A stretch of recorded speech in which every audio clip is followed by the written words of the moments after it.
दुखियों की सेवा में लगा देना हमारा परम कर्तव्य होता है।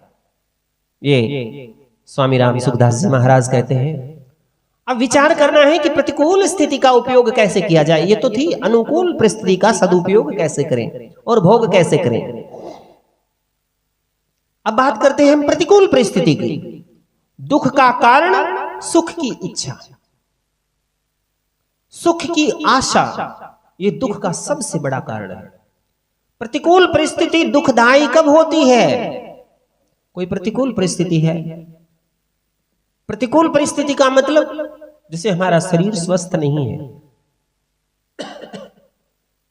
जैसे हमें रुपए पैसे की जरूरत पड़ी लेकिन हमारे पास उतना नहीं जितने से हमें निर्वाह हो जाए, तो ये प्रतिकूल परिस्थिति होती है। और प्रतिकूल परिस्थिति दुखदाई कब होती है? जब हमें हमारे अंदर सुख की इच्छा रहती है। अगर हम सावधानी के साथ अनुकूलता की इच्छा, सुख की आशा का त्याग कर दें, मन में ये सोचें जो परिस्थिति है ये निकल जाएगी। भी दुख के बाद सुख और सुख के बाद दुख का आना निश्चित है। अगर हम इच्छा का त्याग कर दें, आशा का त्याग कर दें, तो वो हमें प्रतिकूल परिस्थिति दुख कभी नहीं दे सकती। बार बार ये सोचते रहें कि पता नहीं ये दुख कब दूर होंगे, पता नहीं गरीबी कब दूर होगी, पता नहीं ये कष्ट कब दूर होगा, बार बार उस कष्ट के बारे में सोचते रहें, तो वो कष्ट हमें और ज्यादा दुख देगा। हमें प्रतिकूल परिस्थिति दुखी कर ही नहीं सकती। जैसे रोगी को कड़वी से कड़वी दवाई लेनी पड़े तो भी उसे दुख नहीं होता। क्यों? क्यों नहीं होता? क्योंकि इस बात की उसे प्रसन्नता होती है कि इस दवाई से मेरा रोग खत्म हो जाएगा। ऐसे ही पैर में कांटा लग जाता है और कांटा निकालने वाला उसे निकालने के लिए सुई से गहरा घाव बनाता है। पीड़ा होती है, पीड़ा से वो सिसकता है, घबराता है, परंतु वो कांटा निकालने वाले को ये नहीं कहते कि भाई छोड़ दे, कांटा मत निकाल। क्यों नहीं कहता? क्योंकि वो सोचता है कांटा निकल जाएगा तो, कांटा निकल जाएगा तो पीड़ा सदा के लिए दूर हो जाएगी। इस बात को लेकर के वो इस पीड़ा को प्रसन्नता पूर्वक सह लेता है। जैसे रोगी कड़वी दवाई को पी लेता है, कांटा चुभ गया या किसी का ऑपरेशन हो रहा है, वो डॉक्टर को ऑपरेशन करने देता, वो चीराफाड़ी करता है और उस चीराफाड़ी से वो दुखी नहीं होता। क्यों? क्यों नहीं होता? उसको पता है कि ऑपरेशन के बाद ये बीमारी दूर हो जाएगी।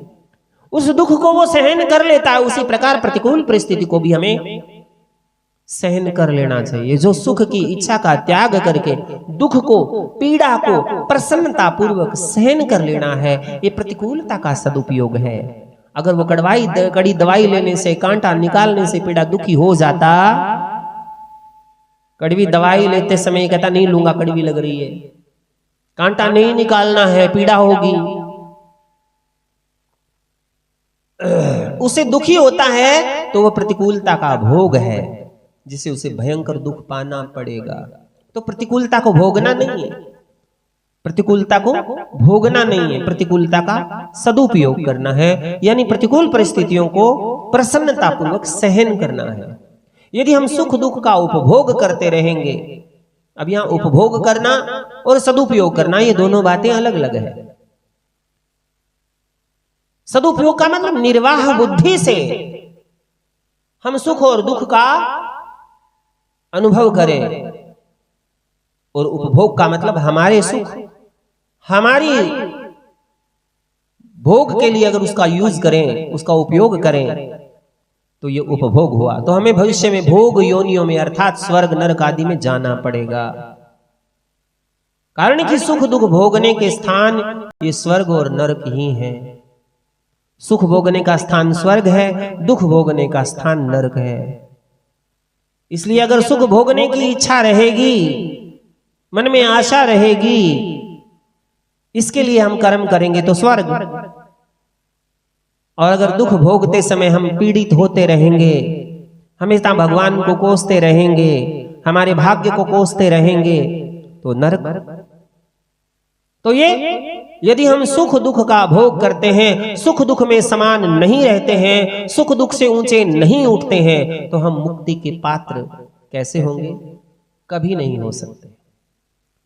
भगवान 14वें श्लोक में कहते हैं कि सांसारिक पदार्थ आदि अनुकूलता प्रतिकूलता के द्वारा सुख दुख देने वाले और आने जाने वाले हैं। संसार के जितने भी पदार्थ हैं वो कभी हमारे अनुकूल होते हैं, कभी हमारे प्रतिकूल होते हैं, कभी हमें सुख देते हैं, कभी दुख देते हैं, और कभी ये आते हैं तो कभी चले जाते हैं। ये सदा नहीं रहते क्योंकि वो अनित्य है, वो क्षण भंगुर है। इनके प्राप्त होने पर उसी क्षण इनका नष्ट होना शुरू हो जाता है। इसका संयोग होते ही इनका वियोग होना शुरू हो जाता है। मिलते ही उनका क्षरण शुरू। पहले नहीं थे, पीछे नहीं रहेंगे, और वर्तमान में प्रतिक्षण अभाव में जा रहे हैं। तो इनको भोग कर हम केवल अपना स्वभाव ही तो बिगाड़ रहे हैं। जो चीज हमें मिल गई, आपने मोबाइल खरीदा, पुराना होना शुरू हो गया ना, एक दिन वो खराब होगा। नया घर लिया आपने, नया घर शुरू में बड़ा सुख देता है, लेकिन जिस दिन से आप उसमें रहने लगे उसी दिन से उसका क्षरण शुरू, वो पुराना होना शुरू हो गया। तो उस सुख को भोग करके या दुख को भोग करके अपना स्वभाव क्यों बिगाड़ रहे हैं? सुख दुख के भोगी बनकर हम भोग योनि के पात्र बनेंगे और फिर हमें मुक्ति नहीं मिलेगी, क्योंकि हमारी रुचि क्या है? भोगों में। हमारी रुचि भोगों में है, तो फिर भगवान हमें मुक्ति कैसे देंगे? इस प्रकार यदि हम सुख दुख का उपभोग ना करके उसका सदुपयोग करेंगे तो हम सुख दुख से ऊंचे उठ जाएंगे और महान आनंद का अनुभव करेंगे, जिसके लिए हमें ये मनुष्य जीवन मिला। भाव क्या है? विचलित नहीं हो ते सुख दुख में, भाव एक सा रखते। नर श्रेष्ठ है अर्जुन सुन ले, थिर चित्त को जो रखते। दोनों परिस्थितियों अपने चित्त को स्थिर रखते हैं, उसको डगमगाने नहीं देते। पा सकते हैं मुक्ति धाम, रहते दुख और सुख सममानी। दुख और सुख को समान मान करके रहते हैं। स्वरूप हमारा सत्ता स्वरूप है। हमारा जो स्वरूप है वो सत्ता स्वरूप है, और सत्ता में कोई दुख नहीं होता, व्यथा नहीं होती। शरीर में अपनी स्थिति मानने से ही व्यथा होती है। शरीर मेरा है ऐसा मानेंगे ना तो हमें दुख होगा। शरीर में अपनी स्थिति मानते हुए कोई भी मनुष्य बिना दुख के हो ही नहीं सकता। शरीर को अपना मानते रहोगे तब तक आप सुखी हो नहीं सकते। प्रिय को प्राप्त होकर हर्षित ना होना, कोई चीज प्रिय है हमारी, वो मिल गई, उसको प्राप्त हो लिया, लेकिन हम खुश ना हो। अप्रिय को प्राप्त होकर हम उद्विग्न ना हो, दुखी नहीं हो। कोई बेकार चीज हमें मिल गई, किसी ने दोष आरोपण कर दिया, किसी ने गाली निकाल दी, हम दुखी हो जाते हैं, उद्विग्न हो जाते हैं। ऐसा नहीं होना है। व्यथा रहित होने से मनुष्य की बुद्धि स्थिर हो जाती है। जब कोई कुछ कहे हमें कोई प्रभाव नहीं पड़ता, तो उस समय मनुष्य की बुद्धि स्थिर हो जाती है। इस बुद्धि को हमें स्थिर रखना है। सुखदायी दुखदायी परिस्थिति से आदमी सुखी दुखी होना, इसी को व्यथित होना कहते हैं। सुखी दुखी होना सुख दुख का भोग है, और भोगी व्यक्ति कभी सुखी नहीं रह सकता।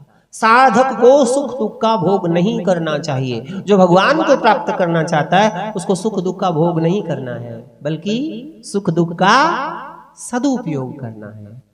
सुखदायी दुखदायी परिस्थिति का प्राप्त होना, किसी को सुख ही सुख मिलता है, किसी को दुख ही दुख मिलता है। क्यों? ये प्रारब्ध है, हमारे कर्मों का प्रभाव है। चाहे हमने पूर्व जन्म में किए हुए कर्म है या इस जन्म में हमने जो कर्म किए हैं, उन्हीं कर्मों के परिणाम स्वरूप हमें सुख और दुख प्राप्त होते हैं। ये हमारा प्रारब्ध है, और उस परिस्थिति साधन सामग्री मानकर उसका सदुपयोग करना वास्तविक पुरुषार्थ है। हमारे कर्मों के परिणाम स्वरूप हमें जो मिला उसका सदुपयोग करें। सुख मिला तो दुखी लोगों की सेवा में लगा दें, दुख मिला तो उसको प्रसन्नता पूर्वक सहन करने, इसी को हम पुरुषार्थ कहते हैं। और इसी पुरुषार्थ से अमरता की प्राप्ति होती है। सुख का सदुपयोग है दूसरों को सुख पहुंचाना, उनकी सेवा करना। दुख का सदुपयोग है सुख की इच्छा का त्याग कर देना। दुख का सदुपयोग करने पर साधक दुख के कारण की खोज करता है।